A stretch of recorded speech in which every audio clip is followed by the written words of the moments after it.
Joining us tonight at the Manor ISD Board of Trustees Candidate Forum. I'm going to be your moderator tonight. My name is John Bonacci, and I'm a new resident here in Manor, as well as the owner of the local real estate group, Bonacci Homes. I first want to thank all the candidates for coming tonight. Let's go ahead and put our hands together for everyone.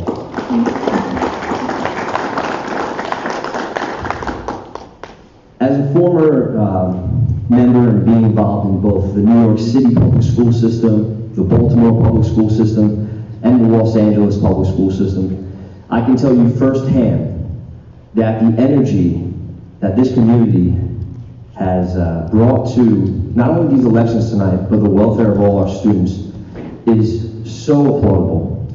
And I commend not just the candidates, but everyone here who has shown up tonight to show support for this important race. There's tons of energy, there's tons of courage, there's tons of fervor sitting at this table to my left. So again, let's put our hands together tonight one last time for our candidates before we get started. I'm going to go ahead and I'm going to read the names. We have every candidate here on the panel is currently running for a position on the Board of Trustees. For place 1, we have Board President Marlin Thomas, opposed by Sam Samarripa. For place 3, we have Board Secretary Anna Cortez, opposed by Villalovos-Smith. For place 5, it should be noted that the incumbent John Jonesy is not running for re-election. Running for that place, however, tonight are Lakeisha Small, Tameika Thomas, and Sonia Wallace. It should also be noted that place 2 and 4, currently held by Elmer Fisher Jr. and Johnny Velasco respectively, had no challengers.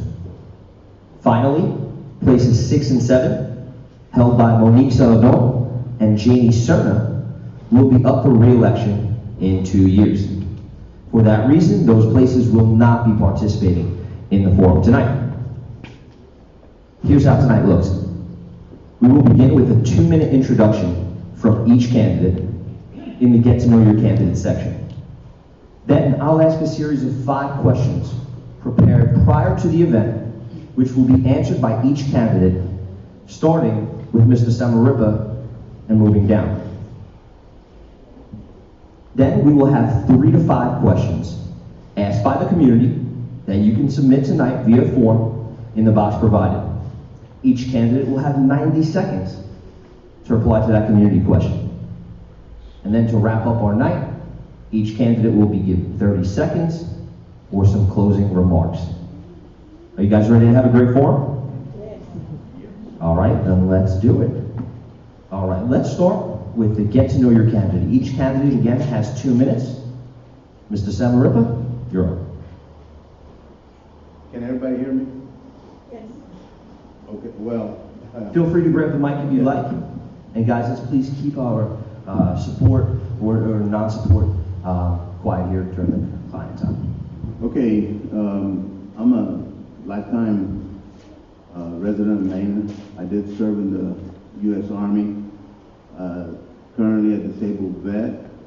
Went to UT, University of Texas here in Austin. Served for the board about 9.5 years. Also served on the Manor City Council for about 6 years. I've been married to Rosemary Samarripa, the former Rosemary Reyes, and for 43 years. Of course, we were married about 10 years at 10 age. No. Anyway, we have 3 children. Michael and Anna graduated from Manor High School. Jesse graduated from Manor New Tech. They're all college educated. We've been here for over 100 years. My grandpa came over in 1911. We've been here ever since. Now that we have 2 of my children living here, hopefully we'll stay here another 100 years. In fact, while in the Army, I really miss coming back to the hometown Manor. So, I bleed red, of course, and now somewhat blue because of Manor New Tech. but I really enjoy this community. And we have a lot of things that we need to do, starting with the growth, the 69 score and accountability rating, teacher turnover, graduation rates, dropout rates. 10 seconds. Thank you. Next up, Mr. Marlin Thomas. Good evening, everybody that decided to attend this evening. Thank you guys for coming out. My name is Marlin Thomas. I've been on the Board of Trustees since 2012. 2014, 5 of my peers voted me in as board president. Had some proud accomplishments during that time. I think one of some of the things that I'm really proud of is kind of where we've come to where we're going right now. When I took over as board president in 2014, we were faced with overcrowding, passing waivers in classrooms from 25 kids plus. Middle schools being built for 900, we got 1,100 students in them. Elementaries, overcrowded elementaries, we opened Shadow Glen at capacity. And this school that we're sitting in right now is a product of some of the vision that the sitting board had some 4 years ago. One of the things that we wanted to do as a board is talk about is get more value for our kids, give more, and provide that world-class environment for our students, right? I think we have been successful in doing that. We've been growing. If you look back 2 years ago, we did receive an F rating. Some 2 years later, we are at a 69.1. It is still a D, but we're almost 2 grade points up. I have all the confidence in the world we'll be at a B rating. We had a lot of if we look at some of our scores from where we came, our elementaries knocked it out of the park. We're going to start working on our secondary. I think we have a lot of great things in store. Our student outcome goals are in place. That's one of the initiatives that we've implemented as a board, in which we're focusing on literacy, post-secondary readiness, and college readiness. But my name is Marlin Thomas, and I want to ask for your vote right now because I want to continue this great work that we're doing as a board currently. Thank you. Mrs. Smith? Ready? Okay. Good evening, everybody. My name is Reyna Villalovos-Smith. First off, let me start by saying thank you for everyone for showing up today. I know the weather's pretty down, so I want to tell you a little bit about myself. Sorry. I'm married to a wonderful husband who's actually serving in the military right now. He's actually overseas. I am a mother to a 10-month-old baby girl. Oh, excuse me. Sorry. 10-month baby girl who I look forward to being a part of the Manor ISD community soon. I graduated from Manor High School in 2015. I participated in the following events. So I was pretty active in high school. I was first lieutenant in color guard, first lieutenant in the drill team, participated in the chief of the criminal justice program, participated in the PALS, which is Peers Assistance Leadership, also college forward, Texas State Talent Search, cheerleading, basketball, soccer, and band. I'm running for place 3 for the school board. I am a millennial, which add values to the educational viewpoint. Currently, there's only one board member serving on the board that graduated from Manor ISD. It is important because hometown views and values are very important. I also believe that relationships between teachers and students are very important. One being, when I was in high school, I depended on my teachers for support, to show me that it's okay to come to them when they need some guidance, to clear out my future, to be like, hey, you can do this, just an extra support. So I do believe as a district we need to follow up with that and continue to do so, because that's what we're here for. We're here for our students. Some of my goals are school safety, strategic planning for the next 5 to 10 years, building relationships, rebuilding the community's trust, campaigning college center education, control spending. Again, I'm a millennial. I'm creative, collaborative, and I see the big picture, and our big picture is the students. Thank you. Thank you. Ms. Cortez? Yes, hello everybody. Thank you once again for coming at today's forum. My name is Cortez, and I'm running for place 3 for re-election on the Manor ISD School Board. A little bit about myself. I'm not sure if any of you know, but I was an ELL student. The first language and the only language that we spoke at home was Spanish.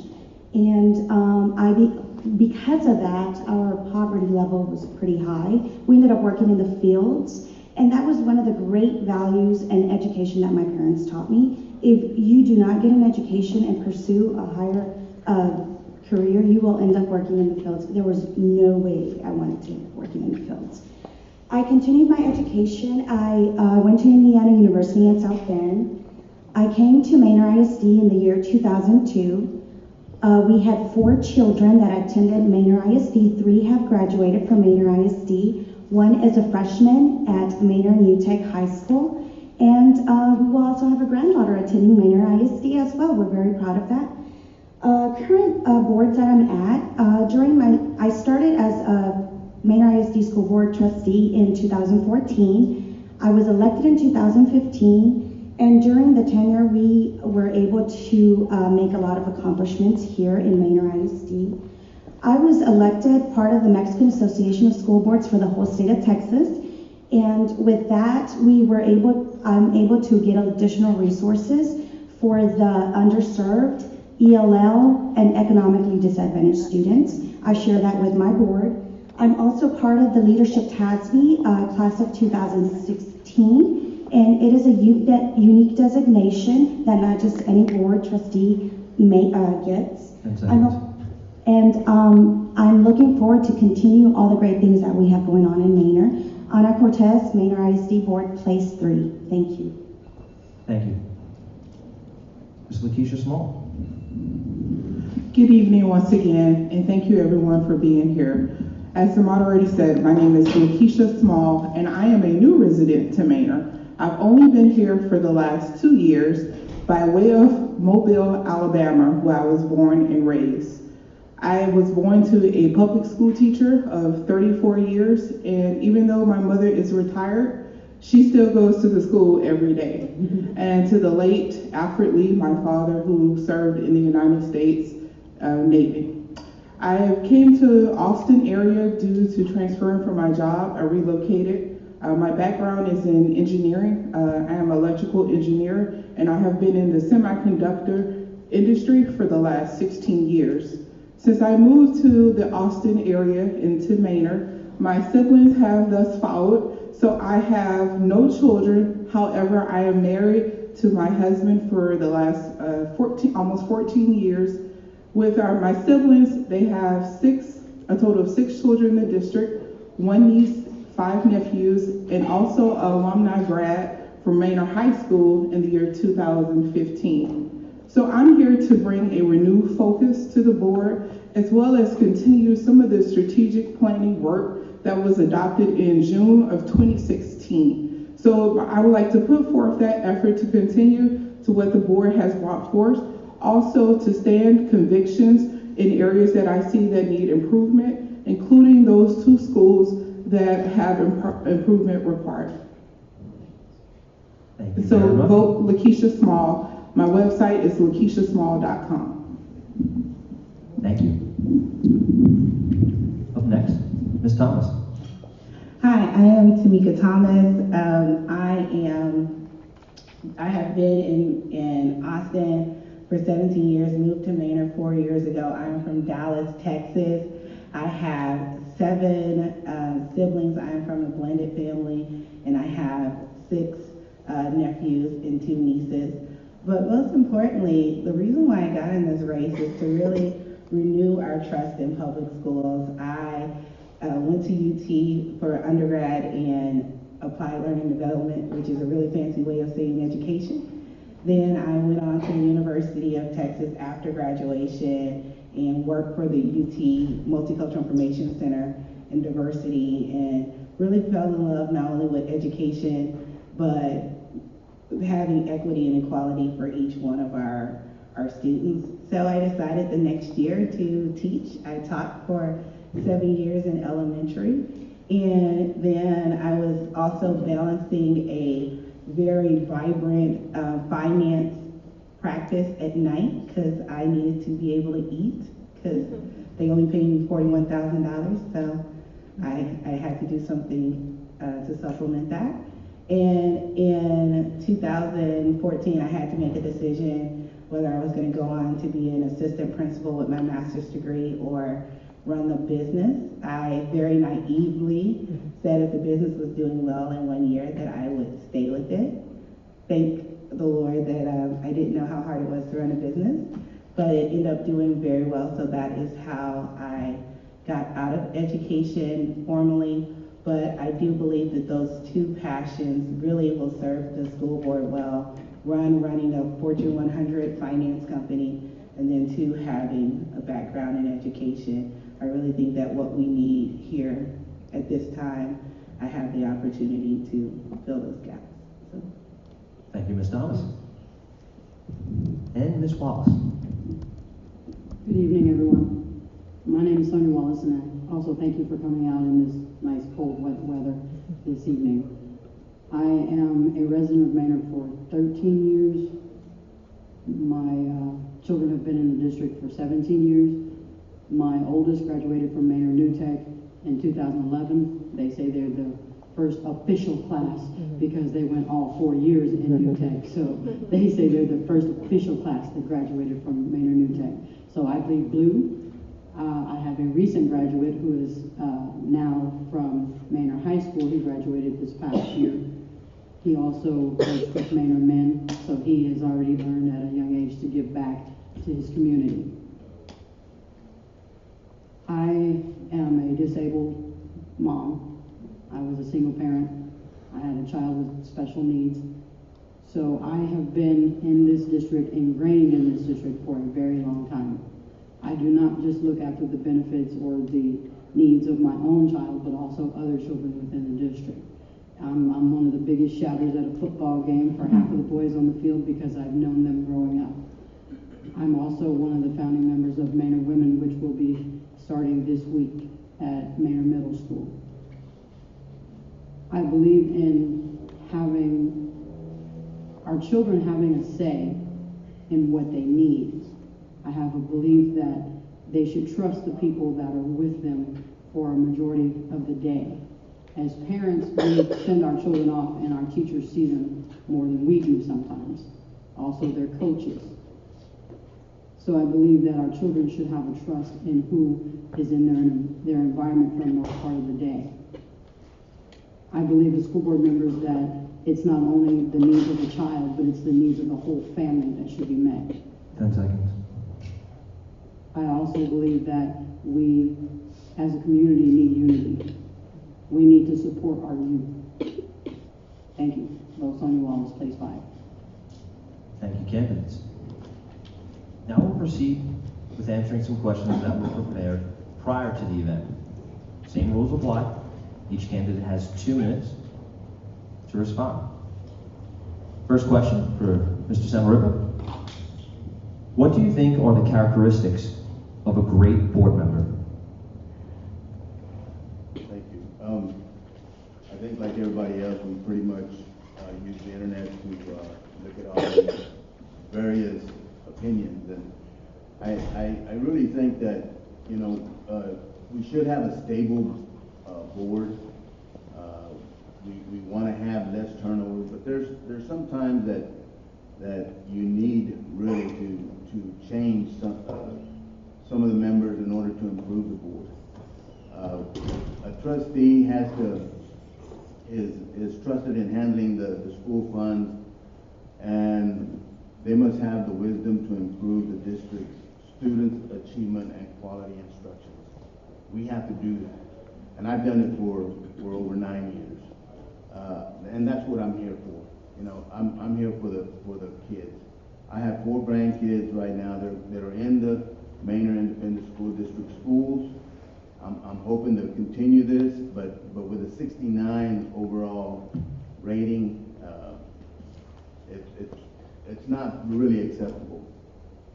A trustee must be accountable to the people and focus on establishing a vision supported by policy and will achieve student success for everybody. And I really think that a trustee must be passionate for providing the quality education for everybody, not just Manor UTAC students or various elementary schools, but for everybody. The school board must work hand in hand with the superintendent and his staff. And we need to collaborate. We need to make sure that everyone involved is on the right plane. Thank you. Thank you. Same question, Mr. Marlin Thomas. What do you think are the characteristics of a great board member? For me, I mean, the key word is great, right? Greatness is not something that I take lightly. When you talk about being great, that's not that takes something extra. That's gonna cause you to put yourself in an uncomfortable situation. That's gonna cause you to put others in an uncomfortable situation. Sometimes with the decisions you have to make. I often tell my boys, which are both Manor ISD students at Lagos Elementary and here at New Tech Middle School. They harp on me for talking about being great. I'm like, good just isn't good enough. Mr. Samaripa is exactly right. A 69 is not greatness. But I can tell you some of the things we put in place are striving for greatness, and we've seen those things start to trend up. When I took over as board president in 2014, one of the things that I focused on is becoming a better board member, and even striving for greatness as a board member, because the body follows the head. If we're not getting better as board members, the district's not going to improve. I took it upon myself to partake in the Leadership CASD, which is a rigorous year-long course in which we interacted with the poorest of districts in South Texas, Fremont, who had 2 closure letters, to the most affluent districts in Frisco, ISDs, built 50 schools in the past 10-some years. To see those two polar opposites and to bring back some of those ideals and understanding what works for Manor. Everything doesn't fit for Manor. We have to work collaboratively as a board, and that's a big part of being a great board member, being able to collaborate, being able to see both horizontally and vertically, work on future plans, think long term. You can't be in the day-to-day operations thinking about menial tasks if you're going to be a great trustee. Thank you, Mr. Thomas. All right, Ms. Smith, what do you think are the characteristics of a great board member? Thank you. So I believe for being a great board member, the characteristics should be you have to have high expectations, and that's for improving student achievement. And that means, like our 69, we need to find out what ways we can help our students. And that goes back to what's going on in the classroom. How can we develop a good learning environment for our students to not only catch on what the teacher is teaching, but as well as so they can teach other students. And it's okay to disagree and agree within the board members. So if you don't agree with something, okay, what do we need to fix? Another characteristic would be more board members should have strong relationships with the community. And that means going out to the community, reaching out to them, having meetings, meet and greets with the community, and show what do we need to fix. Let me hear back from you so we can implement it in our systems. Board members should work as a team. There's no I in team, and there are 8 board members. So we should all work together to strive a better achievement for our students. Thank you. Thank you. Ms. Cortez, what do you think are the characteristics of a great board member? I would like to answer the question a little bit differently. I don't know if you guys knew that I was the owner of that Rock Coffee Shop. It was one of the first coffee shops here in Manor. I opened my doors to the community back then, and I was able to hear the community in many different ways, forms, and I was able to hear our students as well. I didn't know I had a passion in serving my community. And when that happened, I was elected or appointed into the 2014 school board. And throughout those challenges that we faced when I first came on the board, we had a lot of items to be fixed. We were going into lawsuits, and we had to make tough decisions. And throughout that, we moved forward with a third third-party audit committee. We started reshaping, communicating with the entire community and hearing all the concerns that they had. You have to have, I've heard this before, when you're making tough decisions, thick skin, collaborate with the board members. Because if you're not able to deal with the 7 different personalities that you have, it's going to be difficult to progress and make good decisions in the school district. Also, what I forgot to mention is I have my own business I started in 2014. Another strong characteristic that a board needs is to have some kind of leadership experience. I've been in the healthcare consulting industry for the past 15 years, and that has also helped me make some of the tough decisions and become a leader in this community. I open my doors, I go out to the community, and we together working as collaboratively to move this district forward is something that I want to continue doing. I'm easy to talk to, and I hope I can continue doing that with the rest of the community. Thank you. Ms. Lakeisha Small, what do you think are the characteristics of a great board member? Well, one of the things I learned early on in my career is that sometimes you have to disagree and commit. And what I mean by that is that we have to set our own personal views aside and make sure that we're doing the success for this district. Within that, we have to believe in the democratic process. As Ms. Smith also mentioned, that this is a board, so we have to work together as a team. You also have to be flexible and a leader, and I'm definitely a leader. In my day-to-day job, I manage 40 engineers, and that's tough because we have to sell products to get to the market. And also with that too, with setting a vision, if no one believes in your vision, then you have to create it and sell the dream. Also with that too, I believe setting the achievable expectations. We can set expectations, but are we able to achieve them? One of the things I would like to see from the district is a progression measurable objectives of how are we doing. We set goals within this district, but how are we measuring it? As a community member, this is not being transparent to me.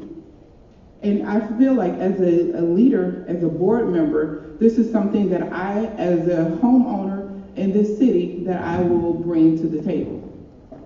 Also, I'm not afraid to stand up for my convictions. If there's something that you do not believe in that will hinder the success, then that also needs to be brought forward. And I believe that you have to be in a leadership role to be able to carry this out. Thank you. Thank you. Next up, Ms. Tameika Thomas. What do you think are the characteristics of a great board member? Yeah, so I agree with Ms. Smalls and several of the other candidates that leadership is very important. So I own a company, I've managed the company for many years now, and I've had so many leadership opportunities that I've gotten to be a part of as leader on campuses that I taught at. I was an interim principal as well, so I've gotten to be intimate with the education system. And I don't know if everybody's clear about what the board's 2 main goals are. One is to manage an $86 million budget and to have, as money come in and partnerships come in, be able to evaluate how to allocate that money to be able to best serve students. And the other thing that we are charged with is to really work with the superintendent to govern this great Manor ISD system. So what I do think is the characteristics that's important is 1, unity within the board and being able to have some conflict resolution. You have to be able to let things go. If there is something, we vote on so many items throughout the year. If you are hanging on to everybody who didn't vote the same way that you voted, it will be a very long process. The other thing is to be able to have the standard of what's best for our students. I am not the monopoly on the best ideas. If I come up with an idea and then another board member comes up with a better idea, I am not sticking to my idea because Tameika came up with it. And we have to do what is best for our students and keep that at the forefront of our minds. So with that, I do think that our main characteristic that we have to look at is, one, our motivations for being on the board, and then how well we play well with others. So. Thank you, Ms. Thomas. I think a board member, and we're saying a great board member, we are a team. So if it's going to be great, it's going to be a great board, not necessarily a great board member. It's going to be the whole board. Sitting here, I'm listening to what everybody is saying, and they're saying leadership, leadership, leadership. Leadership comes in many facets. It's not just if you have a great business or anything of that nature. It's also your experiences throughout life. A board member needs to be a good listener. They need to be attentive, observant, and set visions and goals. We also need to be collaborative and a team player. We need to pay attention to the community, the parents, and the students. We need to inform the community of our actions within a timely manner, not in the last minute or the last second, and expect people to show up to give their feedback on something that we're doing. We need to be mindful of the physical and the financial health of our district. We need to advocate for other governing bodies for public schools. We need to garner trust within our district. In order to be a great leader, you must also be a great servant first. So first, you need to learn how to serve the community that you are hoping to lead. You need to be a team player, but also be able to speak your own opinion and advocate for the youth of this community. Because our community, as it grows, our youth are going to become us. They're going to become who we are now. So we want them to look after our district just as we want to look after it now. 10 seconds. I want our youth to not be comfortable sitting in the back, but I want them to feel comfortable moving to the front and being advocates for their own well-being. Thank you. Thank you, Ms. Wallace. In the spirit of fairness, I would actually like to pose our next question here to Mr. Marlin Thomas and continue our way down the row. And then we'll wrap up with Mr. Samarippa, who's taking the plunge first twice here. So thank you for that. Mr. Thomas, what do you see as the opportunities and challenges in the district? So opportunities and challenges. So I'll start with some of the challenges that we have as a district. When Dr. Avery first came on board in 2016, one of the things I told him, being a parent here in the district and having to interact within the school system, myself as a parent, most people, don't know me, I'm kind of low key. A lot of people didn't even know I was a board member for a long time. And that's just kind of the way I preferred it personally. But customer service was a huge deal. Customer service and the way we kind of invite parents into our fold, so to speak. Parents have to feel comfortable with the environment that they're interacting in, right? And the way we react to them as a staff, that was a huge deal for me.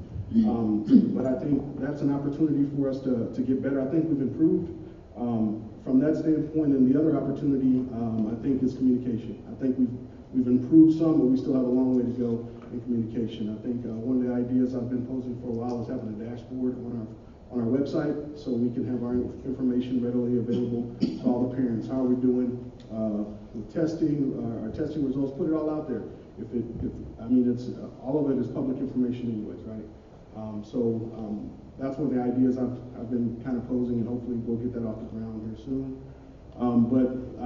The second half was opportunity and the opportunities and challenges. So one of the challenges I think that we have is being able to replicate where we're successful in other areas, especially common areas. Some of our elementaries are performing really, really well. Others struggled in some areas. So it's replicating what we're doing well in other areas, in the areas where we're not doing so well, and on the secondary level, the same. Thank you. Ms. Smith, what do you see as the opportunities and challenges in the district? So I'll start with opportunities. As opportunities, our district is growing. We are currently the 7th large city in the nation, which means we will have more cities, just kidding, more students as well as more revenue. This means that we'll be able to we'll be able to give our students the things that they need, which means we'll give them like new tech. They're a technology-based school. So we're able to give that to our kids throughout the whole entire district. That's an opportunity. We're able to give our kids a better insight of what's to the future, because that's what the kids are. They're our future. As for challenges, the district does not currently have a free after-school program for our families. It also does not prepare our students for college or for life. When I was in school, we didn't know anything about credit. We didn't know how to apply for certain things, and that's what one of our downfalls is as a school district. As in high school, you should teach these kids how to build their credit, how to apply for loans, how to buy a house. Without that, it's hard. You know, you gotta depend on your parents, which is great. You do depend on your parents, but also you need a district to push you forward. And that's what needs to happen. That's one of our challenges that we have now. Thank you, Ms. Smith. Ms. Cortez, same question. What do you see as the opportunities and challenges in the district? Well, first of all, I'd like to address the opportunities. Right now, I'm proud to say that we have a diverse learning environment. So we have 3 different ways of teaching our kids. You have the new tech, you have the fine arts, and you have the IB program. So we are addressing the different types of learning that our kids have. We have over 9,000 kids right now in the district. I'm proud to say that one of the other opportunities that I was part of since the beginning is now, this is the first year in 2018 that we've graduated our first class with an associate's degree before they even got their high school diploma. And I'm very proud to be part of that. Another opportunity is that we are part of TEA Systems of Great Schools. We have additional resources that TEA is helping Manor ISD. We're able to lead other districts. Our different challenges that we have is, they mentioned different challenges too, but one of our challenges that I think are great is that our economically disadvantaged population is at a 70%. So we have to be able to teach all our children with 70% economically disadvantaged with much less. Another challenge that we have is we are only getting 34% of state funding. So we have to be creative how we bridge and meet that gap to be able to teach the kind of unique students and demographics that we serve. And also retaining and attracting quality teachers. We want to make sure we continue that. We want to make sure that 10 seconds. Because of the demographics that Manor ISD has, we need to make sure we're doing that, and we already have a process in place where we're accomplishing that. Thank you. Ms. Lakeisha Small, what do you see as the opportunities and challenges in the district? So for the last 2 years, I've met some amazing people in the city of Manor.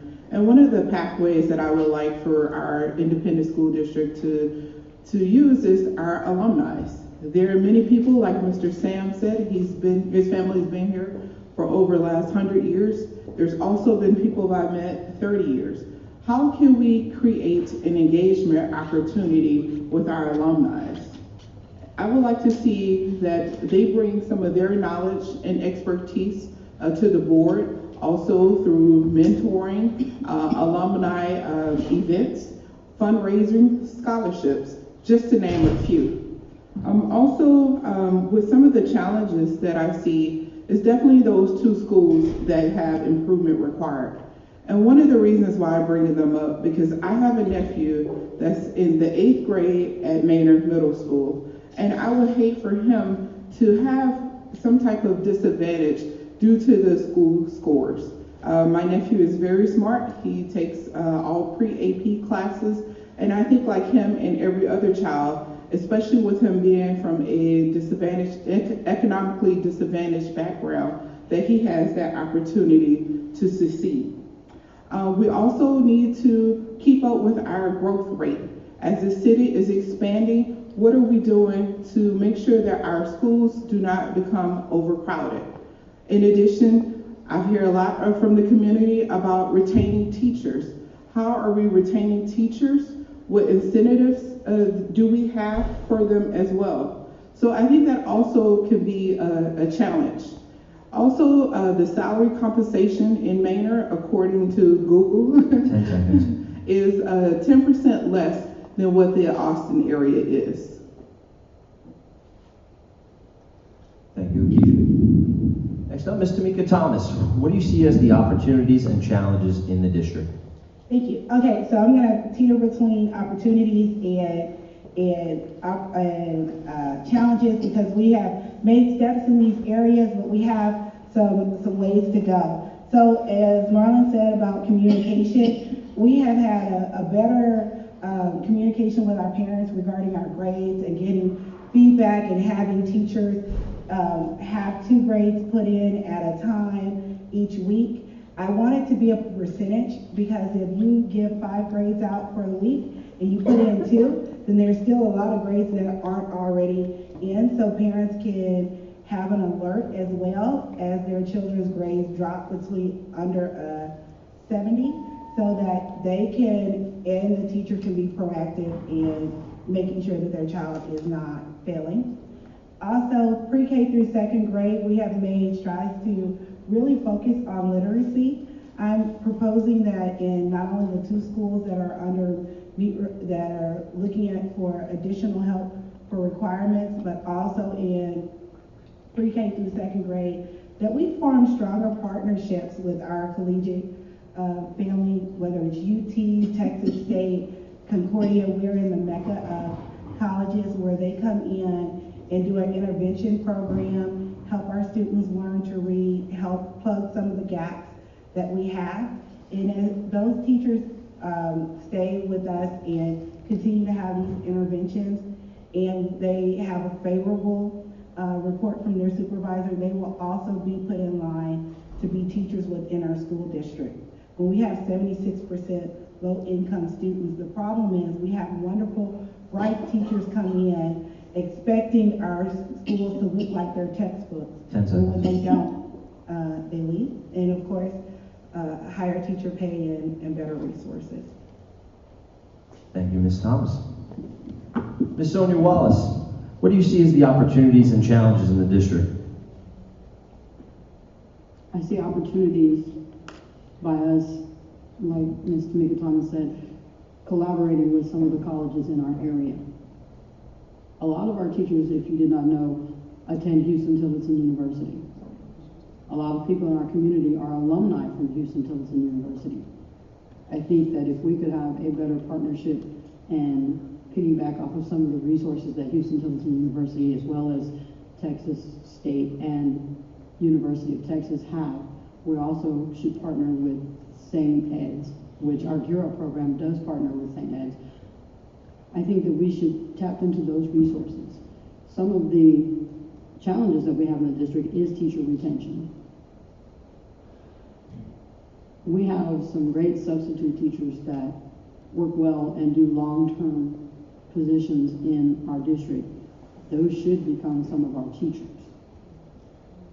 They get just as close to our kids as any other actual hired-on teacher does. Our kids learn to trust them. We should use that to our advantage. Our location sometimes is an issue as to why people won't come out here. I have, like I said, 2 alumni from the Manor district who were also put into programs that were supposed to give them tutors, but the tutors didn't want to travel out here. So we have to have an incentive to bring the tutors to us and not always expect our parents to have to take our students into Austin to get the tutoring. We need to also find out what other programs within our community that we have available through our different churches and foundations and things of that nature to provide some of the needs for the whole family that are needed. Sometimes our kids don't know where their next meal is coming from, and the meals that they eat are the only ones they get at school. So I know that there are food pantries and things available, but we need to tap into that to make sure our whole child is addressed. Thank you, Ms. Wallace. Lastly, Mr. Samaripa, what do you see as the opportunities and challenges in the district? I'm going to begin with the challenges. As I stated previously, I think one of the biggest is growth. We're going to need more facilities, more schools, more buildings, more everything. The next one is the 69 accountability rating. Hopefully we will be able to bring that up, as Mr. Marlin Thomas is stating, to a B. I hope so. We need to continue being competitive. Austin ISD is currently at an 89. 69 is terrible. Teacher turnover, we need to do better. Some of the subs are great. I actually subbed for a couple of years after retiring from the state of Texas and taught, I think it was algebra, 8th grade algebra, AP actually. And it's a struggle sometimes with the middle school. I'll say that. Safety, attendance. We need to be fiscal responsible. We need to up our graduation rate, decrease our turnover rate. The opportunities is that we have an opportunity to collaborate with businesses, both private and public, so that we can go ahead and do what our goals are. We need to, we have a diverse citizenship, and we can tap into that diversification in order to bring the best into the schools. Thank you. For our third question, we're going to start with Mrs. Smith. Mrs. Smith, in your view, what has the district done well over the last 5 years? What has the district done poorly that you would change? So, one of the districts that we've done well is our district is now an innovative district. Sorry. The district added the new tech middle school, which also provides students with more opportunities upon graduation in the field of science, technology, engineering, and mathematics, just like Manor New Tech High School. Poorly, I feel that the district is headed in the right direction, but we must keep striving for academic success. If one child fails, we all fail. If one child fails, as the board, we all fail that child. So being said, like we are a team, there is no I in team. We need to make sure that we give the kids equal opportunities, like all the previous candidates have been saying. We have diversity. So let's reach out to those people that can help our students. Let's bring them into the classroom. Let's focus on what they need and what areas they're suffering, and let's bring that up. Just like Mr. Samaripa said, a 69 is not good enough. We are better. Our kids are better than that. And it's us as a district that are failing them. It's the board members, the current board members that are there now that are failing our students. And we need to put something in place to make sure we achieve. An 89 is okay. It's a B. But we need to be an A. Thank you. Ms. Cortez, in your view, what has the district done well over the last 5 years, and what has the district done poorly that you would change? Well, I would like to say that I would like to start with the poorly part. It seems like what we need to do more is praise our teachers, our principals, for all the gains that we have made. Yes, we were an F 2 years ago. Yes, we were worse than we are today. We gained 2 points. And I believe our teachers, our principals, everybody deserves the credit for gaining the accomplishments that we had. Like I said before, we also need to continue reaching out to our parents. We need to do better with communicating with our parents. We now have created a parent committee. We have new parent liaisons to be able to reach out to our students and parents.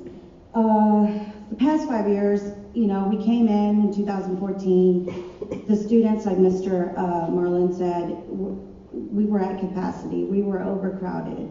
We had to adopt a 5-year strategic planning that we did a couple of years ago or a year ago. We also went through a very long board governance training, and where we adopted 3 main goals, and those goals are literacy, post-secondary education, and college readiness. I think we are holding our principals, our superintendent accountable, and I think we're going in the right direction. Other items that I know we were poorly at was in communication. I believe we've made strides. I believe with the great communication team that we have is doing a great job. There's always room for improvement. We will continue holding our schools, our teachers, our principals, our superintendent, and our communication accountable, and to look and better our district as a whole. Thank you, Ms. Cortez. Ms. Lakeisha Small, in your view, what has the district done well over the last 5 years, and what has the district done poorly that you would change? So I've only been in Manor for the last 2 years. However, I've actually lived in the school district for the last 7 years. But there's one thing I knew about Manor and what happened in 2014. So I think that this district has turned itself around from what I've known as a community member then. However, I would like to see some more transparency set, as I mentioned before. This district has a lot of goals, strategic plans that are set on the website, and I've asked this question before. How are you measuring this? How are you on target? Because one thing, the TEA, they have their target and they have it defined. So I would like to see if we set these objectives, how are we measuring ourselves, and we're on target. Yes, there is a 5-year strategic plan. Are we on track? I don't know. But I would like to know that as a community member and as an aunt of the niece and nephews that I have here. One of the things I've done in the community, just doing a quick outreach on getting some input and opinions. And from the students, some of the feedback that I received, I did a traffic light, red, yellow, green light, and the students gave a green light for student success. So I'm pleased to see that the students feel like that is the most pleased thing that they have seen in this district. Now, when I talk to community members, they say we need somebody that knows numbers. And so I have personally managed multi-million-dollar projects and product during my career. Also taking calculus and differential equations. So I know that I should be able to manage the $86 million budget that they have set forth.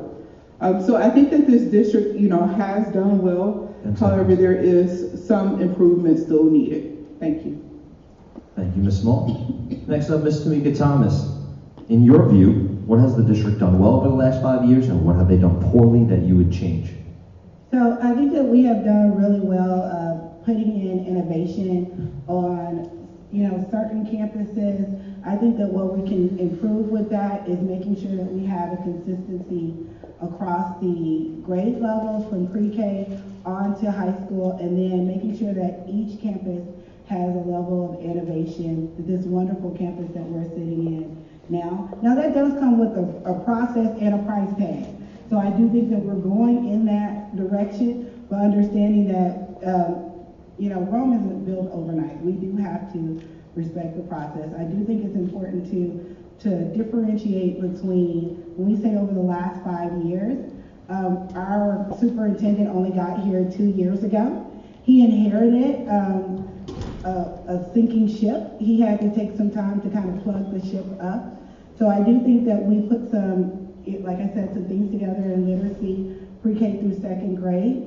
We have to go back and really look at what we're doing, not only in literacy, but our bilingual program. We have an emergent program that's coming up next year.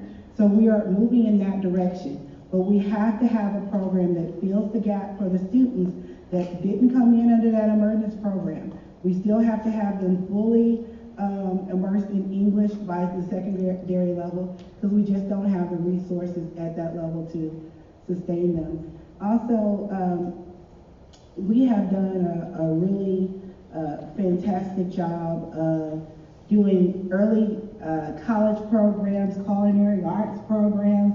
I mean, now next will be a medical program, so we have some outstanding things that are unique. We have to get this out to the community. 10 seconds. Most of the students that are coming into Manor ISD are not staying. Their families own homes in Manor, but they're not staying in Manor. And I'll tell you, that really affects that D-rating when some of our best and brightest students are passing up great Manor ISD schools to go to a charter school. So we have to get it out not only to the people who are in this room, but every person who comes in Manor, the great programs that are available to them. Thank you, Ms. Thomas. Ms. Sonia Wallace, in your view, what has the district done well over the last 5 years? What have they done poorly that you would change? I think the district has done well on presenting the CTE program, giving our children a marketable skill, because college is not for everyone. So I believe them having a marketable skill once they exit our high school doors is a great opportunity for our students. The ones that are looking for higher education, I think our early college education courses are good for them. The ones that are in the middle,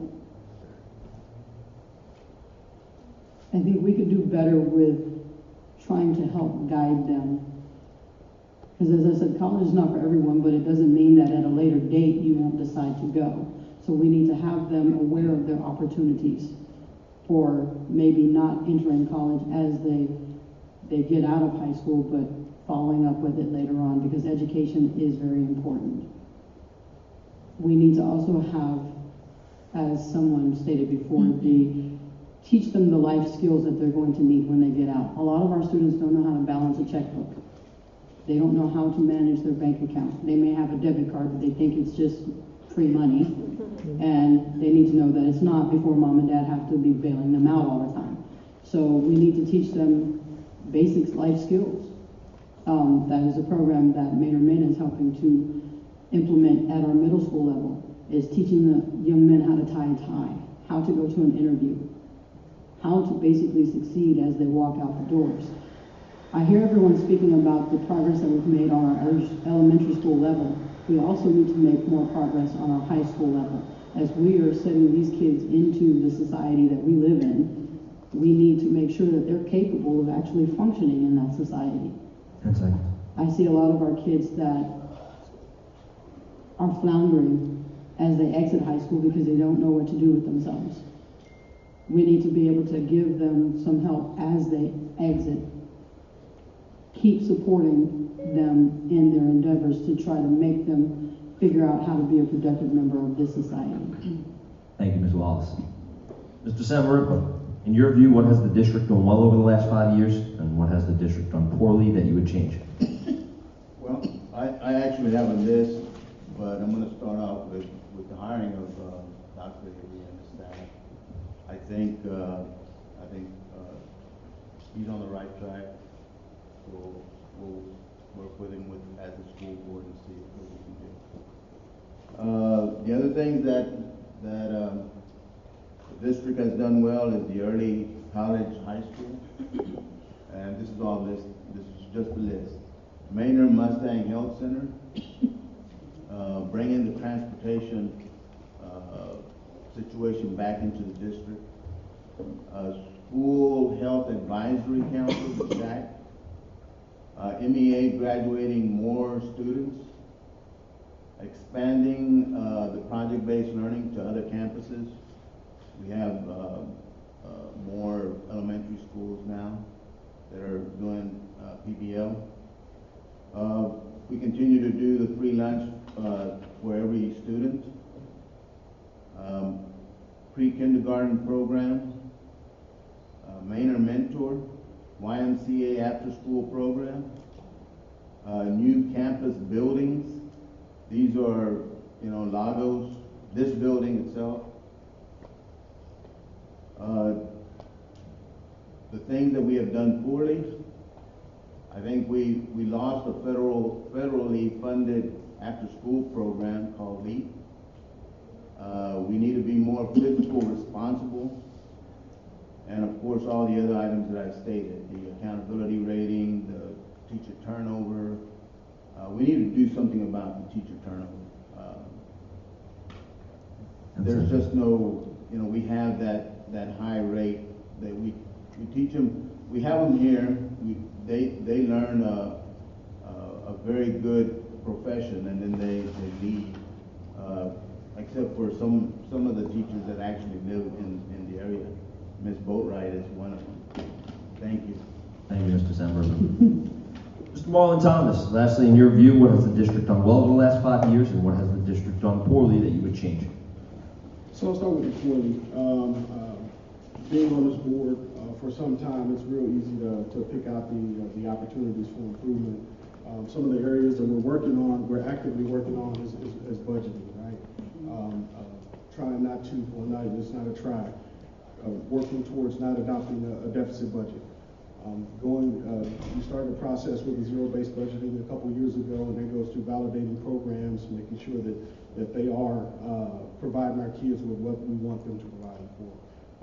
When I first got on this board, we were adopting a $65–70 million budget based on 2 sheets of paper that was given to us as a board. In my opinion, that was unacceptable. I can't make a decision on something that I know nothing about. So we started board workshops in which we instituted a budget workshop in which we started going very detailed over what was providing value to our kids, what did the principals value, what did the superintendent value, and how did it align with our vision. So all these great things that everyone spoke about up here we've been very intentional about it. So it's good to hear that people find value in them. We'll continue down that path of evaluating programs and making sure that our kids, one of the other things I think we've done a poor job of getting better is making sure our kids are road ready. And what I mean by that, once they hit college, they're prepared to be successful in college. Give them opportunities of trades, HVAC programs, culinary arts, cosmetology. All of that is in the senior high. Giving these kids an opportunity to provide for themselves and their families while they're going through life. So that's something that we, in the past, that we were very intentional about, and I started to see that to take off, and we do need to communicate that much better. One of the things I think we've done really, really well is address our growth issues. We've provided a plan in which we have a sustainable plan in which we can house kids and not be overcrowded in our classrooms. Thank you, Mr. Thomas. All right, let's keep our hands going for these candidates who are doing a great job so far tonight. Let's give them some support. Wonderfully. As a kind reminder, if you have any mobile devices in the crowd, please silence or turn them off. We're going to move to our 4th question, Ms. Cortez. We're going to start with you if you're ready.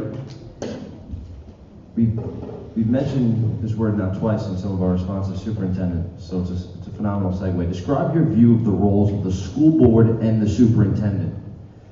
What is the ideal relationship between these 2 offices? Well, first of all, like every relationship, we have to have good communication.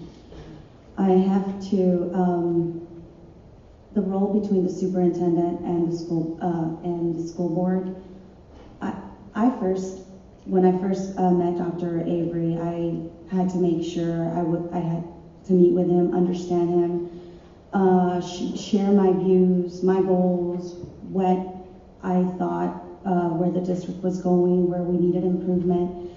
And then I got to know him better. We all have different personalities, and what I've learned that we have to stay away from is trying to, he has a responsibility attached to oversee the whole district. Our only job and responsibility is to hire and fire and the superintendent, create the budget, pass different policies and procedures for the district. We have to task him to be able to meet all our goals as a board, as a whole board. We are a team of 8. We're not always going to agree on everything, but the thing that we have to focus on is the end goal. What is the end goal for the whole district?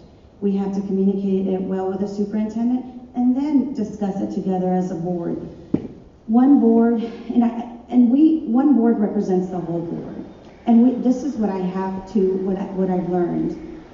The actions of one board affects the rest of the board. The actions that the the superintendent has also will affect the board as a whole. 10 seconds. So I believe that communication, focus, and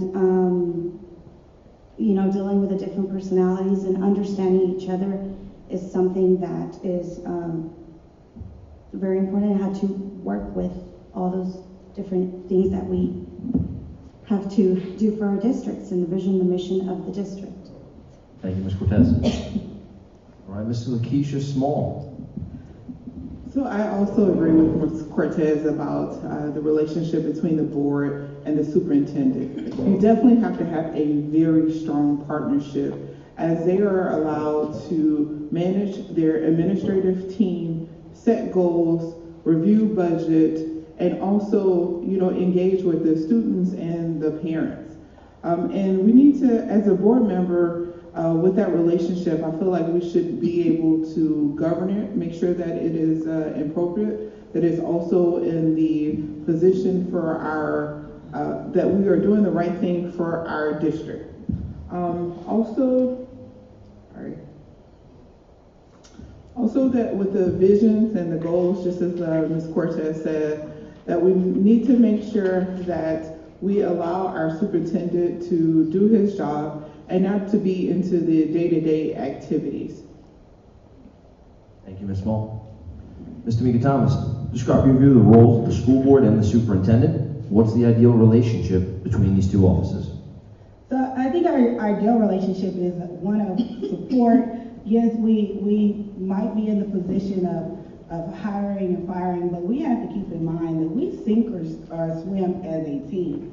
That when we are combative and we can't figure out how to get on the same page. Now, I'm not saying that we adopt any and everything to make sure that we have no conflict. But I'm saying that when we are not able to come to the table with the idea of we're understanding that we only have one standard, what's best for our district right now, what's best for our district in 5 years, what's best for our district in 10 years. And when we have an open level of communication and being able to articulate as we're making decisions how that is going to affect us in the short term and in the long term, and being able to do that with a level of support.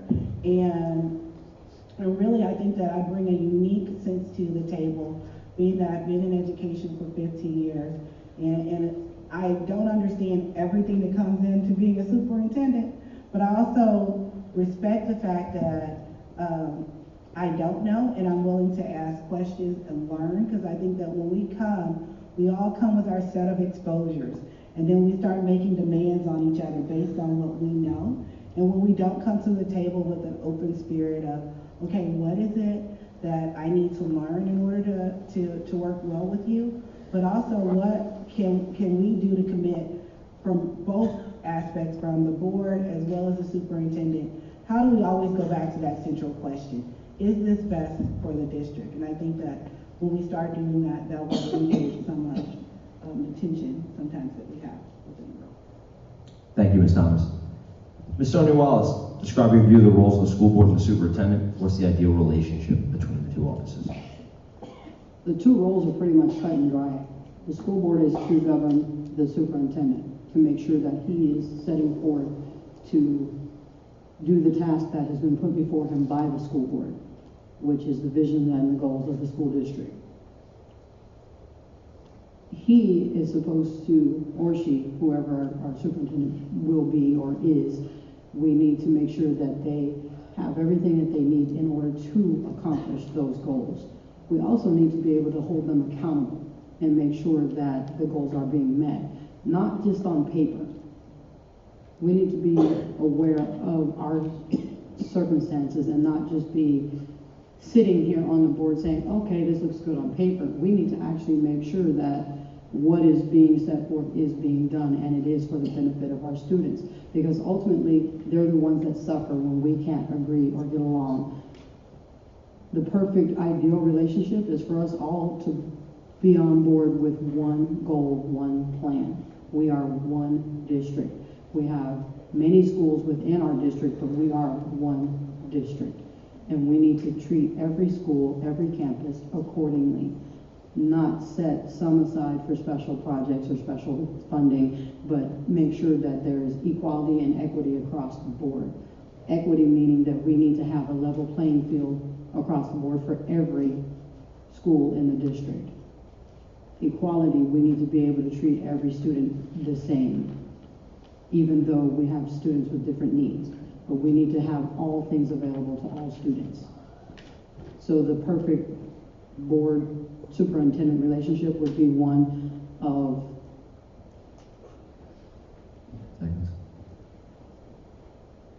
great communication and understanding.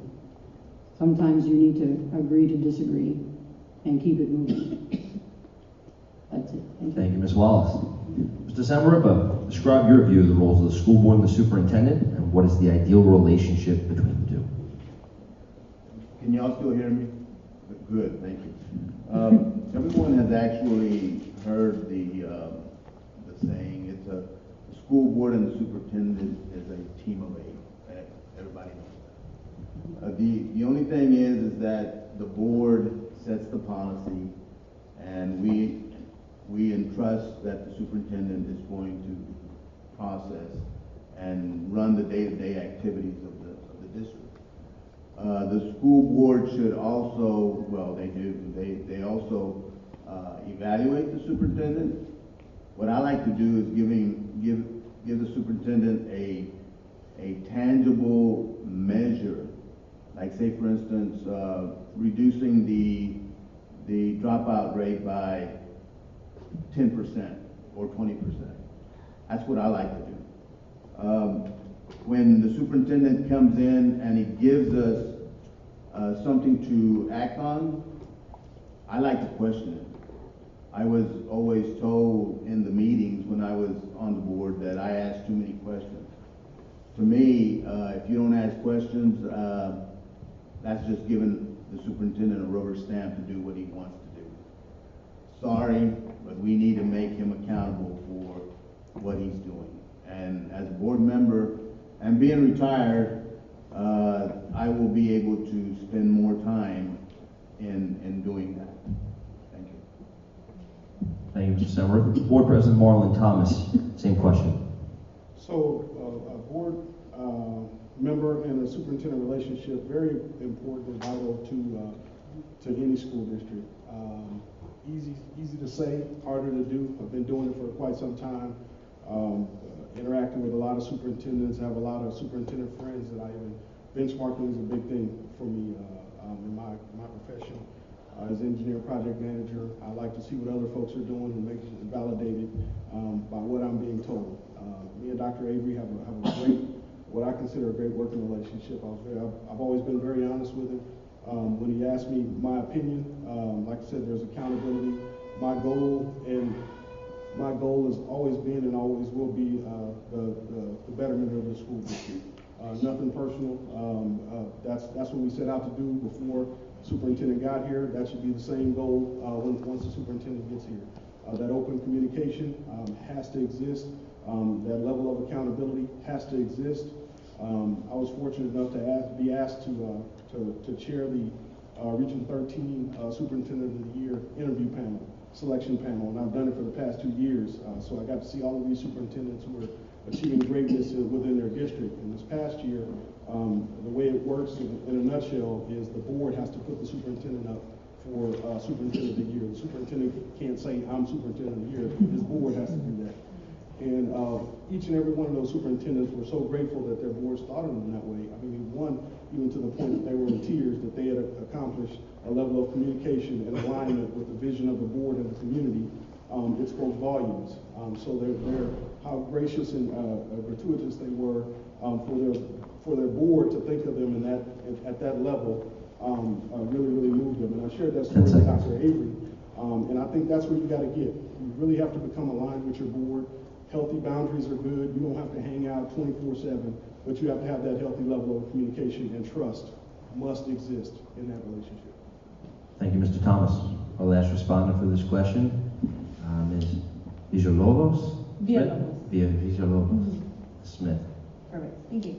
So for the ideal relationships between the two offices, like everyone's been saying, I believe it's communication, and that's where it starts. We have to be able on the same level, the same page, so we know how to move forward with the district. So between the board and the superintendent, that should be one of the main focuses that we do. As the second part would be that we should focus on student academic success, which means we basically focus on the way our students go. So if we are not on the same page, we need to get on the same page. We got to focus on our students. And that is, we got to find the areas that they're struggling in, communicate, okay, this is what we're slacking and this is what we're doing. So let's find the ways to put it in place. Let's keep moving forward. And that all goes back to being attitude reflects leadership. And if we have a positive attitude with one another and we have a great leadership within our district and our board, we'll be able to achieve anything that we set our goals to, especially for our students. Thank you very much, Ms. Smith. All right, we're going to move on to our fifth and final 2-minute questions. These were the pre-selected questions for the evening. From here forward for the rest of the forum tonight, I'm going to encourage our candidates to be as specific as you can in your responses. We're going to actually, after this question, we're going to reduce it to 90 seconds per response. So something to keep in mind. This is our last 2-minute question, however. We're going to start with Ms. Lakeisha Small here. Ms. Lakeisha, what should our school district be doing to ensure the safety of students and staff? So I look at safety as several things, right? Including the security and emergency preparedness.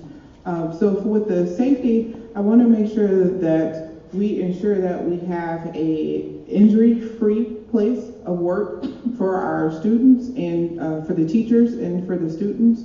And then also that we're prepared in the case that if something, violence would happen, school violence, which definitely happens in our day and age. And how are we prepared for that? I know that there has been a lot of work that has been done with increasing the technology of having cameras, also having limited access indoors, which I think is also well. Also, preparation in case of an emergency to make sure that we're doing that. I also like anti-bullying that has been going on, so no place for hate. I think that the district has been doing quite well in that. And I think the most important thing is that every student, teacher, visitor returns home safe. So that should be our main goal on safety, that you come in just like you came out when you leave here. Also, I think we should look into, with the emergency preparedness, with the safety on our weather, that especially like we have today with the flooding in this area, and also just with the overall security to make sure everyone returns home safe. Thank you, Lakeisha. Ms. Tameika Thomas, what should our school district be doing to ensure the safety of students and staff? Thank you. So I think that we have to have a strategic plan that has many of the things that that Ms. Ross talked about, but one, having with the anti-bullying, having a follow-up plan for altercations when they happen on campus. We have a no tolerance rule for engaging in any type of physical contact, but we have to have a plan to be able to not only de-escalate as altercations are happening, and training our staff and our students to be able to do that through social emotional learning, but we also have to have a follow-up system if we're going to make sure that students are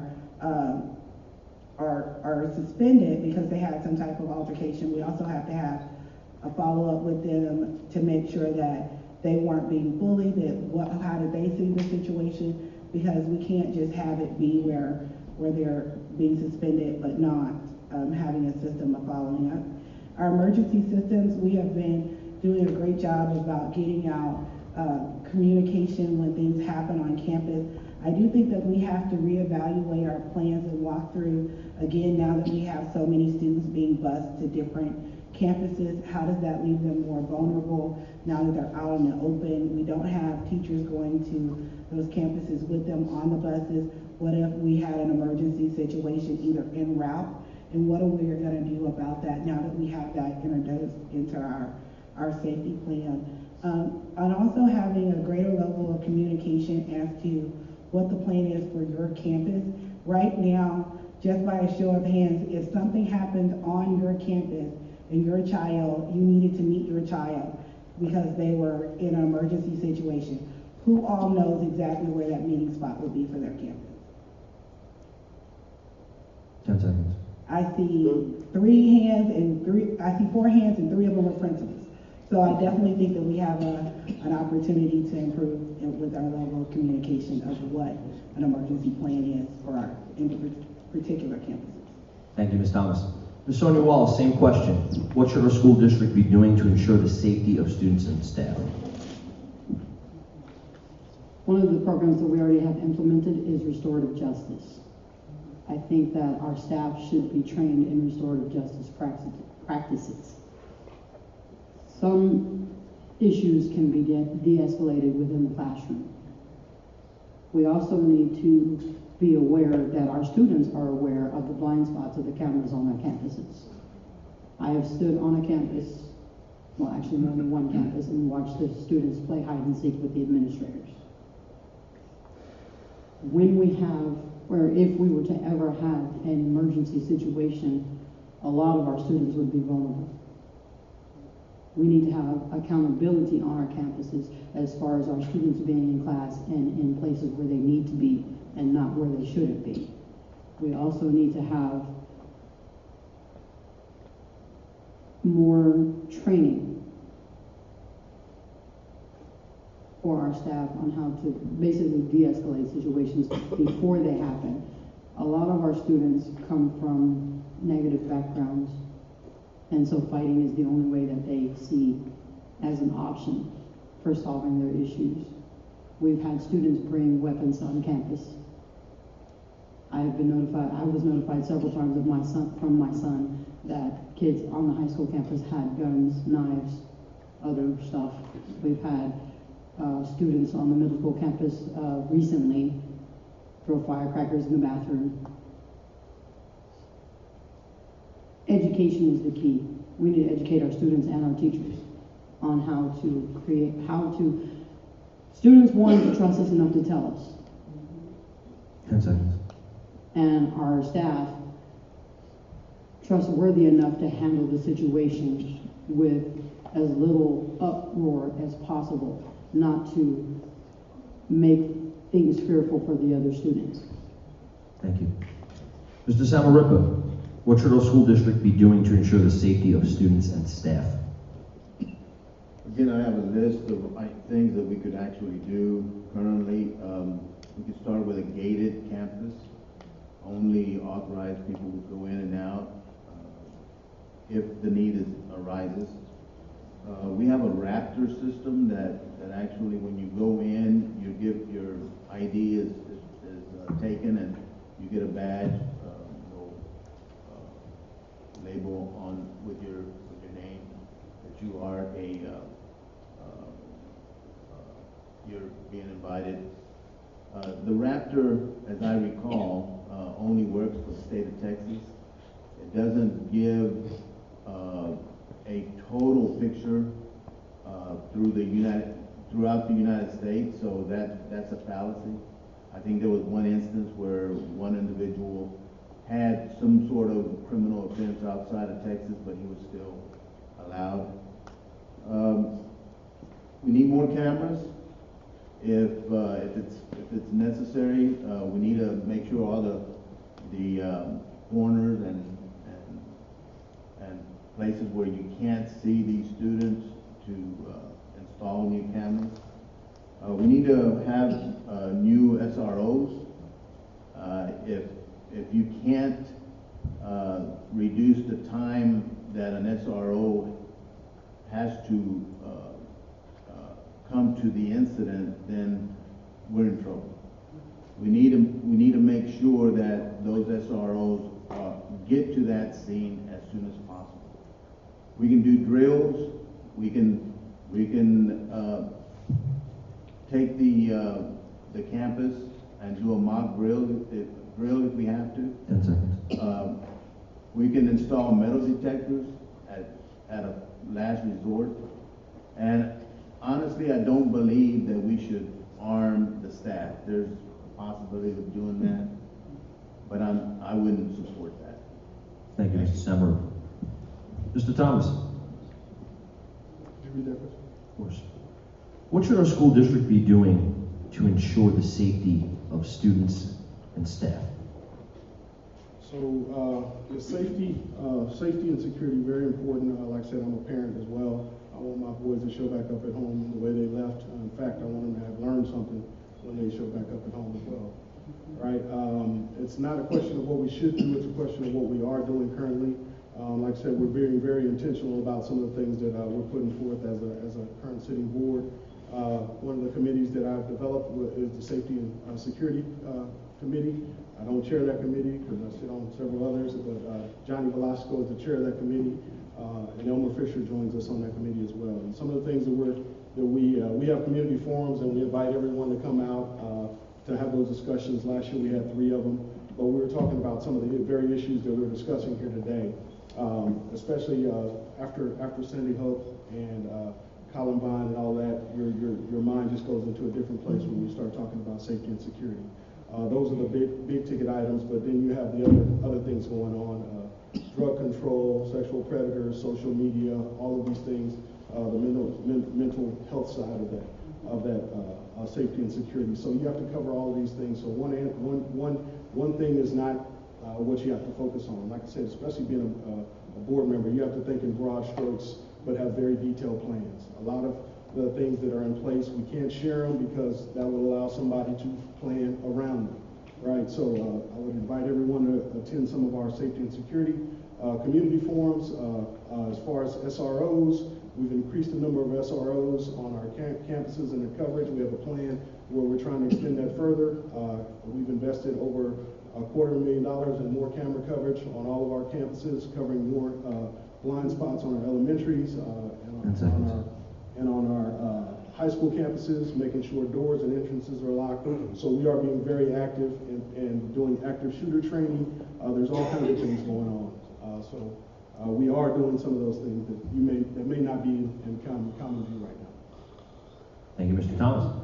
Mrs. Smith, what should our school district be doing to ensure the safety of students and staff? So first, I believe that training, to ensure our safety for our students, training all staff members to be prepared in case of an emergency, to know what steps to take to ensure that all the students are safe. And that also includes our students. So we should we should at least show our students, as little as it is for a fire drill, what to expect. You go to the safe zone. We should ensure them, okay, in case there's an active shooter, what do? You put the desk all at the door, you go hide, you go into a blind spot in the classroom. For anything necessary, like an active shooter, in case there's a fight break out, move away from it, don't be in the zone. We should also teach our kids that, as well as the staff members, as well as our board members. We should be able to teach that. We should have local police department and the sheriff department to walk through the campuses so that they're familiar with the layout of the schools. You don't want to go in there and be like, hey, I don't know what E-wing is. I don't know where C-wing's at. So you should have a layout. You should know that. You should walk through it on a weekly basis just in case. And just like Mr. Samariba said, our SROs, they take 5 minutes to get to a fight. It should not take you 5 minutes. You should get the call and go. It does not, if we are like the district that says you have more SROs, then why do they still take 5 minutes to get to a fight? Why do they jog to get to the fight? That does not ensure safety for our students. So I feel that everybody should be trained, and including our students, on any safety precautions. Thank you, Ms. Smith.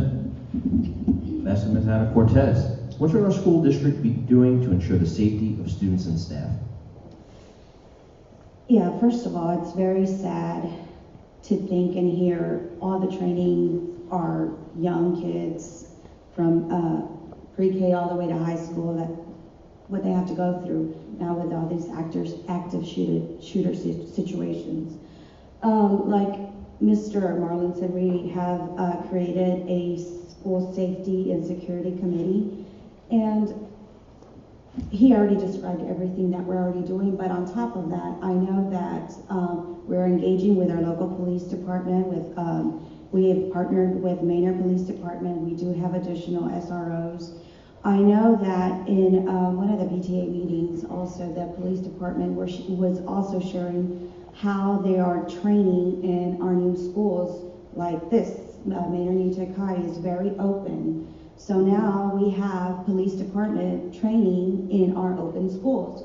We've had added additional shielding for the open areas, and that is all part of the School and Safety Security Committee that we currently have. And it starts from getting on the bus all the way to coming home from the bus. So it includes our bus drivers, our teachers, our principals, our parents. And so if you are not informed or in the safety procedures that are involved in every school or the district, get with the principals, get with the teachers, come and join us on our forums that we have on school and safety security. Thank you. Thank you, Ms. Cortez. I'd like to thank the candidates for the preparedness in those prepared questions and in their responses. Things are going to get a little tougher now. We've got 3 more questions tonight. Response time has been decreased from 2 minutes to 1.5 minutes. And I encourage everyone, like I mentioned previously, to answer as directly as you can. The first question that we're going to go with, from a parent, a district advocate, and a volunteer, and we'll start with Ms. Tameika Thomas. What level of skills should high school students have upon graduating? So high school students, one should be able to go out and be productive members of society. So one, being able to read on graduating high school level, being able to not only do basic math and being able to have the educational level, but they should be able to go out and be able to be successful in creating a life for themselves. It does not make any sense to graduate with A honor roll, B honor roll, if you're not able to go to college and stay, or you're not able to go and have a trade and be able to provide for yourself. So not only do we need to be able to have life skills, or as many things that we've talked about balancing checkbooks and all of those great things, we also have to be able to have employable skills, or the skills to be entrepreneurs. So we definitely have to have a foundation to be able to go into the workforce. Thank you, Ms. Thomas. Ms. Sonia Wallace, what level of skills should high school students have upon graduating?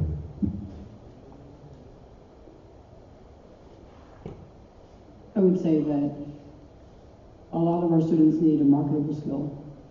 They also need to have some common sense. There's a such thing as having a book smart child that has no common sense and a common sense child that has no book smart. I have both of those. So I know the difficulties that it is when they actually enter to society. I had one try to go to college, and college wasn't the thing for that child. However, put that child in the workforce and became one of the youngest managers at 7-Eleven. My other child is very book smart and did not need to go into the workforce going out of high school. We need to learn to help students distinguish which one they are before they waste time and money.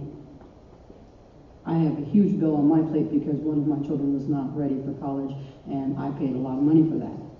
So we need to help them understand which area they need to be in, whether they need to have the marketable skill or they need to pursue higher education. We also need to make them be able to understand you need to pay rent. 10 seconds. You need to pay a water bill. You need to pay a light bill. How to fill out your applications to get the things that you need to be successful in your own general life. We need to give them those skills as well. Thank you, Ms. Wallace. Mr. Sam Samarippa, what level of skills should high school students have upon graduation? Well, it would actually depend on the individual. Some of the students want to go directly into college. Others want to go into work. Others want to go into a trade school. Some want to go into the armed forces. You know, it just depends on what they want to do. They want to be able to, like everyone is saying, earn a living, and they need to make sure that when they get out in the real world, that they can actually can make a living in the I've seen a lot of the kids that I subbed, and they come back and they, for instance, Bobby, he came up and he said, he gave me a hug and he said, I've just gotten my master's degree, and I didn't think he would go anywhere. But this young man actually made it through many hardships, and now he has that master's degree. And college isn't for everybody, but I have a nephew that college wasn't for him, but he became an electrician, and so now he's making a good living with an electrician. He's working full time, and he's going for a master's in electricity. Thank you, Mr. Samarico. Mr. Marlin Thomas, what level of skills should high school?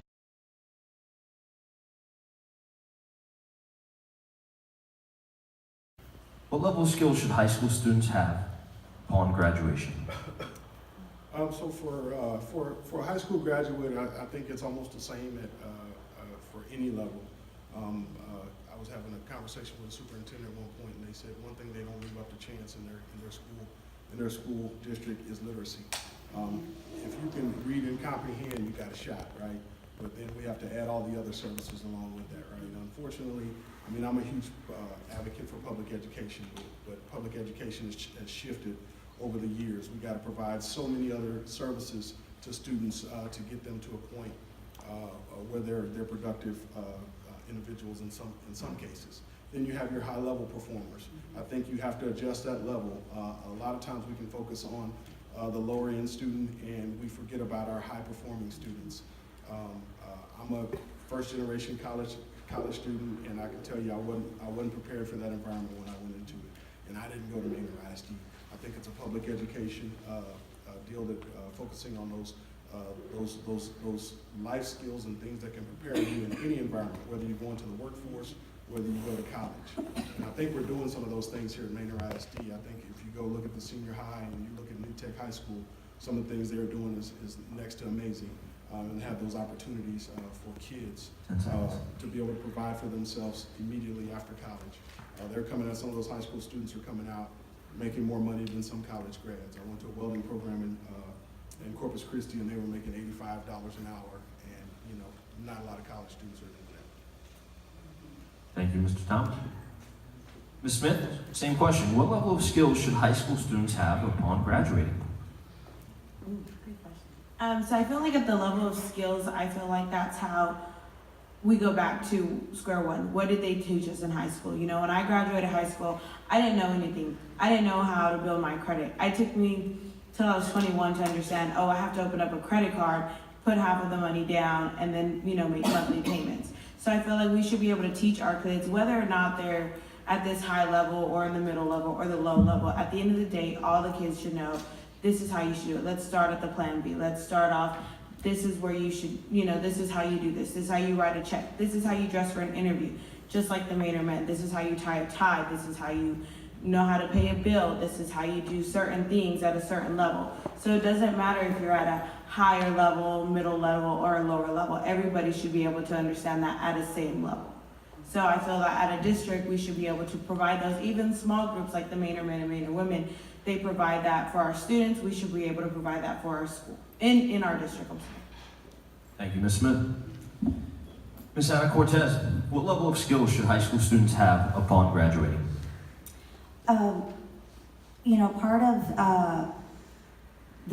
Part of going into high school and going out into to the outside world, basically you have to have the basic, literacy, math, everything. Whether you go into a college degree, whether you go into a career, you need to have the basic, literacy and math. Also, we need to identify the type of students that we are teaching. We also give those opportunities, like we currently right now, Manor ISD has partnerships with Applied Material and Samsung. where we are giving students, or they are giving Manor ISD students first interviews before they even accept other applicants from other people searching for the job. So being able to provide the different pathways that our children are needing, and identify those pathways. So I think it just comes down to, all the basic needs that we all need: literacy, math. 10 seconds. And I believe with the diverse pathways that we have and the partnerships that we have with different employers in the district, we are looking and providing a great future for our children. Thank you, Ms. Cortez. Ms. Lakeisha, what level of skills should high school students have upon graduating? So the first thing they need to have is a high school diploma. I think that we have the perception that every student that leaves here at Manor ISD has their diploma, but it was evident in the last board meeting where there was an alternative program in which there were students that were actually able to get their degree. So that's the first thing, because everybody in this room know if you don't have a high school diploma, you're not going to go far. And so in order for them to be successful in the society, that would be the first thing. Then with a defined pathway for their next step, whether that is to serve in the military, to go to college, or technical career path. And if we are an advocate and be able to have this available for our students, this will ultimately help them to develop the life skills that they need and create opportunities for them to be in better positions. Thank you, Ms. Small. That wraps up our responses to our first question submitted from the audience. Our next one is from an elementary teacher here. We're going to be starting with Ms. Sonia Wallace for our responses. What plans do you have to improve teacher retention? Please be specific. To improve teacher retention, I think, first of all, we need to be aware of our teachers that are doing an excellent job already. We need to pinpoint those teachers. We need to acknowledge those teachers. And then we need to offer more money. Just basically to be able to have teachers want to stay out here. We need to actually have teachers. We need to have more teachers that actually live here, that are invested in this community. We also need to have safety for our teachers. We need to have support for our teachers. We have teachers that have been assaulted on the campuses, and they need to be aware that the district cares about them as well. I know that we're student-oriented because, we're putting these kids out into society, but we also need to have our teachers' backs as well. They need to feel supported. Thank you, Ms. Wallace. Mr. Sangarippa, same question. What plans do you have to improve teacher retention? I think that's a loaded question. We need to, first off, we need to support them. We need to make sure that they have the budget, the funds necessary to provide that education to the children. I was thinking that we might be able to come up with a merit increase system, or provide a longevity pay for the teachers. At one time when I was on the board, we looked at having the developers give a discount for the teachers to buy a new house. It's something that we need to really take a real good look at. The turnover rate is like I said before, it's just unacceptable. There's a lot of problems. We don't even have some teachers or substitutes for some classes. We need to make sure that we put those teachers, we have teachers set, ready to go at the start of the year. And so retention is vital. I'm not quite sure if I could come up with a system right now and get the board to collaborate on it.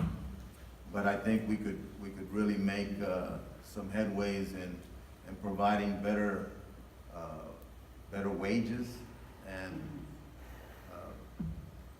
maybe longevity pays, like I was saying, merit increases for the STAR testing. We need to take a look at something. We need to get outside the box and start looking at that. Thank you, Sen. President Marlin Thomas, what plans do you have to improve teacher retention? We're doing a lot of things right now. The teachers are some of the most important commodities in the educational system, obviously. I think the principals would agree. They always talk about how they want to retain their teachers, and I think that's something we've been actively pursuing as a board. Some of the things we're doing for teachers is our principal prep program, our U-Teach, offering more PLCs, doing the teacher recognition. We started recognizing Teachers of the Month at our board meetings. We also offer the innovation grant through our new Schoolhouse Foundation for teachers to provide more funding in those areas. And also at the beginning of the year, to get those teachers out the gate, we started a new teacher orientation program. So there's a lot of things that are actively happening to try to support our teachers. Like I said, just very, very important that those teachers get out the gate.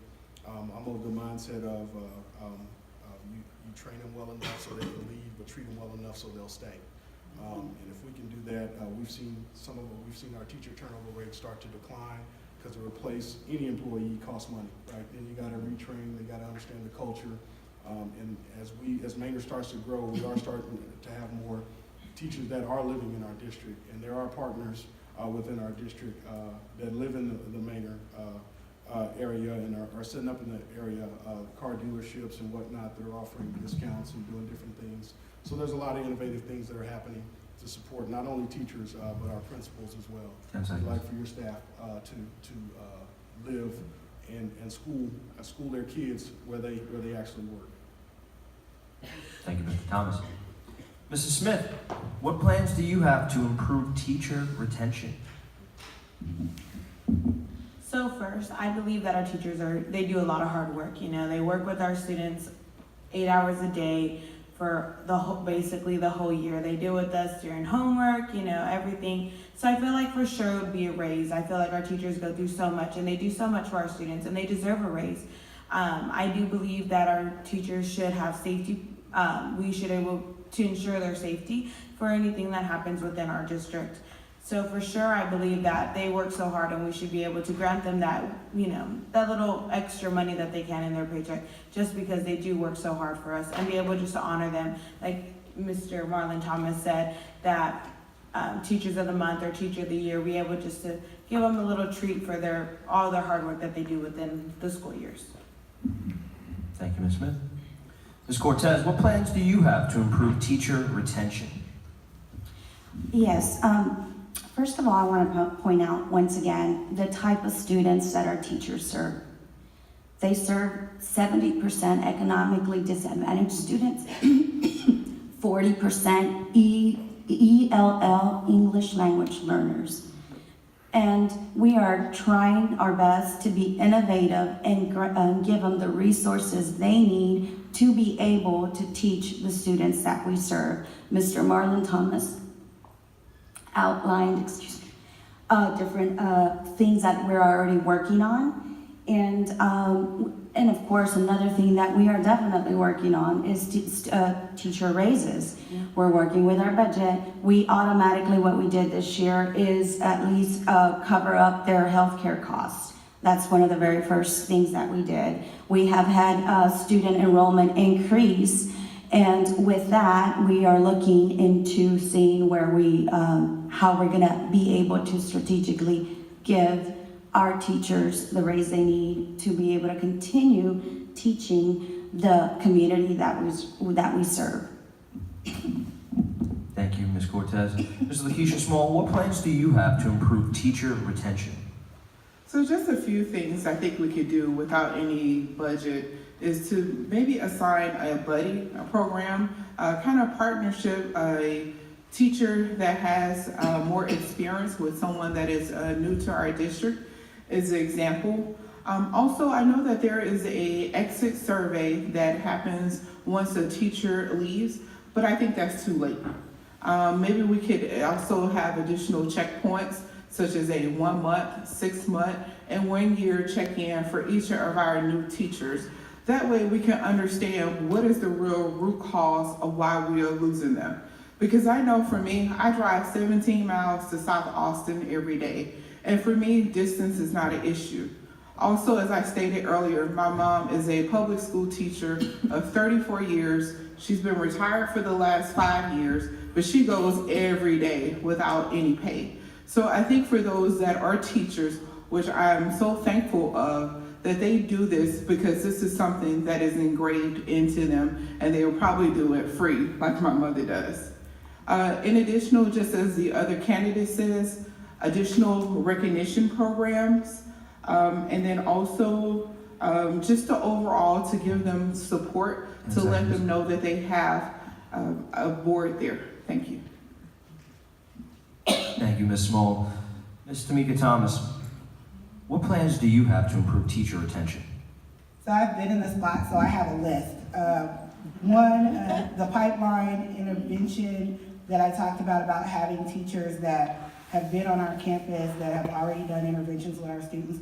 The worst part about coming to a 76% low-income district, I've worked in schools in the same capacity, is coming out of school, having one set of skills, but never have worked with the students in real life. So giving them that, a marketplace, because we have a lot of resources in Manor that are sitting on shelves at other schools, being able to have teachers be able to pull from the resources already within the district. As much as I love teaching with all of my heart, I would need a pay increase. I mean, because regardless, you still need to be able to eat. A greater increase for veteran teachers. It makes no sense if you have been teaching for 10 years and someone comes into the district and they're almost at the same pay that you have been at as your service meant nothing. And a greater level of bump up for master, for people who have masters in education. They gave me a letter that said I made an additional $706 a year for education that cost me 10 grand. It's gonna take me 10 years to even pay off if they gave me no interest in my student loans. 10 seconds. And then diversity training, because like I said, if you are from various different backgrounds, you have students that are from different backgrounds, it's gonna cut down on some of our behavioral problems as well as we train our students and our teachers to be more sensitive to inclusion and a true diversity program, not a 3-hour class that happens once a year. All right. Thank you, Ms. Thomas. For the sake of time, I'm going to take the allotted response time for this last question down from 1.5 minutes to 30 seconds. Oh, okay. Once we get through those responses, moderator, you get to call some shots up here, I guess. We'll get through those questions, and then we're going to go one more time through, and we'll do our closing remarks for 30 seconds. Okay, I'm going to give the question to everybody up front. Before we start, we're going to start at the top with Mr. Samaripa. Again, 30 seconds for your response. So keep it succinct, and please make it powerful. What innovative idea do you have to move our district from a D to an A? So you're going to give me 30 seconds for this? I'm going to give you 30 seconds. You could probably use a little bit more time than that, I imagine. Yeah. But we're going to keep it simple, so maybe one idea that you would give our audience tonight before your closing remarks in a couple of minutes. First off, I think it would be the teachers. Making sure that the teachers are supported, make sure that they are happy, make sure that they have what they need in order to teach, because they're actually the frontline people. 10 seconds. They are the ones that are actually teaching our kids. And those are the ones that we need to retain and to continue to retain. Thank you. President Marlin Thomas, 30 seconds. What innovative idea do you have to change our district from a D to an A? First off, I think we're already on the right track. I think we have a lot of things in place that's successful. I think trends show that and prove that. It's pretty evident. But I think the one innovative thing is principal retention, because I think they take care of that entire building. They supply for those teachers, they protect those teachers, but they also feed that information back up to the superintendent, who feeds that to the board, and we can make better decisions. You're only as good as the decision you're given as a board member. Thank you, Mr. Thomas. Ms. Smith, what innovative idea do you have to change our district from a D to an A? Sorry. So I believe it actually starts in the classroom. So like Mr. Samariba said, it starts with your teachers. It starts to give them the appropriate materials that they need. Anything that they need, we have to be able to assure that we can give it to them. And then it also starts with our students. So like they said, we have to know our students. Our teachers have to know our students. So if they're a bookworm, then they'll be able to learn straight out the book. But we should be able to teach them the way they are able to learn. Thank you, Mrs. Smith. Mrs. Cortez, what innovative idea do you have to change our district from a D to an A? Well, with the community and the students that we serve, I believe we just need to connect all the dots: the teachers, parents, students, principals, and the community. So we are putting a lot of things in place. There's a whole list of things that we're doing, and another list that we're working on. 10 seconds. But just connect the dots, and let's continue moving the district forward.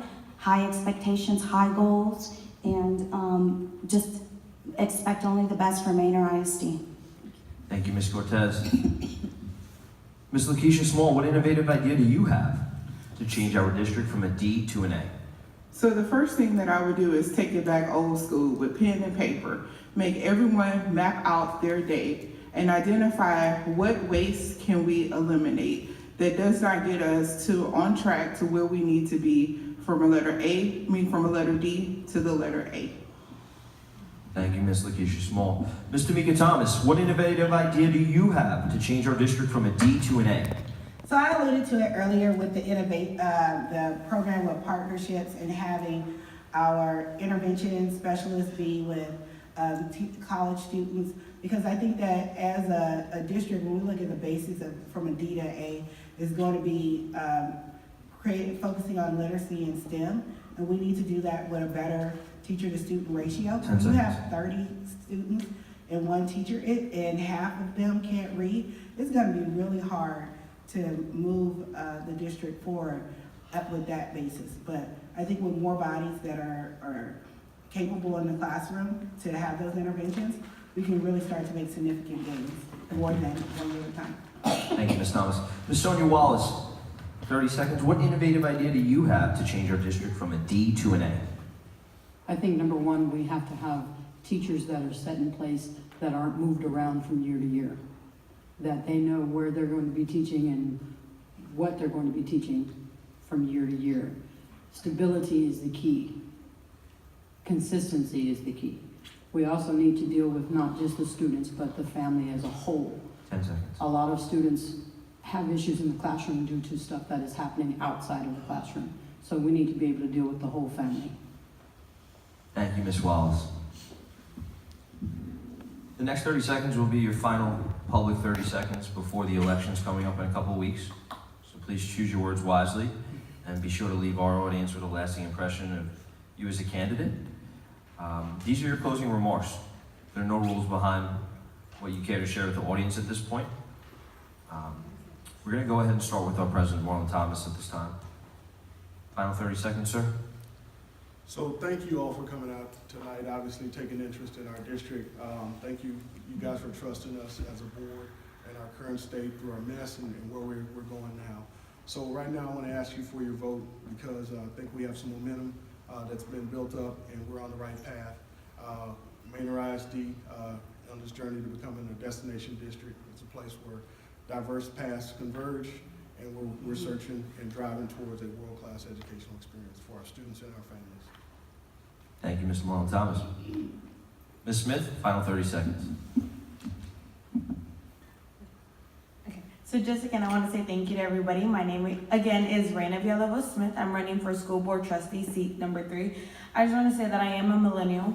I'm creative, I'm collaborative, and I see the big picture. And our big picture is not only just our students, but be able to collaborate with our community. I ask for your vote, please. And please don't forget to follow me on Facebook at Reyna Villalovos-Smith, as well as I'm able to meet one-on-one with each and every one of you and the community members to discuss any of your concerns and see how we can work together to make this district a better place for our students. Thank you, Ms. Smith. Candidate Anna Cortez, final 30 seconds. Yes, once again, Ana Cortez, and I ask you to re-elect me on the Manor ISD School Board. I've been here when it was pretty bad, and we are working towards getting our district to become the district, the destination district it's meant to be. I'm passionate. You've seen me out in the community. I am easy to talk to, and my heart, my ears, and I'm open to hearing all the community and really focusing on our student outcome goals, starting from the parents, teachers, principals, and the superintendent. Please vote to re-elect Ana Cortez, Manor ISD School Board, Place 3. Thank you, Ms. Cortez. Ms. Lakeisha Small, final 30 seconds. So again, thank you everyone for coming out. I'm also here to ask you for your vote and your support. And with that, I will definitely work hard for you. I'm a very hard worker. I've been in the tech industry, as I mentioned before, for the last 16 years, where I am an engineering manager and I have a background in electrical engineering. Also, I'm asking for your support because I know that I can do this job and I'm the best candidate for Place 5. So please follow me on Facebook, as well as my website is lakeishasmall.com. Thank you, Ms. Small. Ms. Tameika Thomas, final 30 seconds. So I am Tameika Thomas. You can follow me on Facebook. My name is Temeika Thomas. I have to say that because everybody who follows me is like, I can't find you. Yes, because my mom did not spell it the same way. I have the skills because I have no doubt that everybody that sits on this panel loves this community and loves your students. I have a unique opportunity to have served in school districts like this one, have been in key leadership roles in turning the school around, and not only have a master's in education and own a finance company, but really not only have the skills but the passion to be able to bring something extraordinary to the district and the school board. So I do ask for your support. So vote for me on Place 5. Thank you, Ms. Thomas. Ms. Sonia Wallace, final 30. I am Sonia Wallace, and I thank you for being here tonight, whether you're watching us on live feed or you are here in the arena right now with us. I thank you for your support for me being on Place 5 in this district. Like I said, I've been here for the long haul, and whether you vote for me or not, I'm still going to be here. I'm still going to support these kids. I'm still going to be here to help support families. I work at a local food pantry. I'm a youth leader at one of the local churches. I've also been on the 5-year strategic plan committee. I've been band booster president for 2 years and secretary for 1 year. I am ingrained in this district, so I'm just going to be here. Thank you. Are we in good hands or what? Let's put our hands together for the candidates. A couple of reminders. Sam Marifa? Oh, Jeez, you forgot. we got to get rid of this moderator. He's going too quick. Mr. Samaripa, yes, final 30 seconds. Thank you. Ready? Okay, I think change is necessary. We can't continue with this 69 accountability evaluation from TEA. We need to go ahead and I'm available now. I'm retired. I can spend the time. My wife has served the district for 26 years. She's retired. We have a lot of time to take care of the district. Thank you. Thank you, Mr. Samaripa. Let's put our hands together again for the candidates. A couple of reminders. Early voting registration begins, if I'm not mistaken, next Monday, October 22nd. We also have elections coming up in the first week of November, on November 6th. As a sales professional, one of the books that changed my life was a book written by Og or Og Mandino, depending on how you like to pronounce it. It's called The Greatest Salesman in the World. And he talks about the nobility of a sales professional. For if everyone produced their own goods, and there were no salespeople to actually connect the buyers and the sellers and to bring those goods across the world to each other, well then the corn harvesters would be sitting there with their corn and the wheat would be sitting there with their wheat and nothing would get where it has to go. Come out on November 6th because the candidates to my left are putting their own needs and their own fears and their own insecurities behind themselves to stand up for change in our community. For if it wasn't for them, these ideas would fall on deaf ears. They're the ones that we entrust to have that courage to execute the changes that we're looking for in our community. Not only come out on November 6th, but let's celebrate our candidates. Let's share the word in the community, and let's make sure that the polls this year have the biggest turnout that we've ever seen on November 6th. Again, I'm John Bonacci, owner of Bonalife Homes, real estate group right here in the neighborhood. Thank you all for being patient and thorough tonight as our audience. Get home safely and enjoy your night.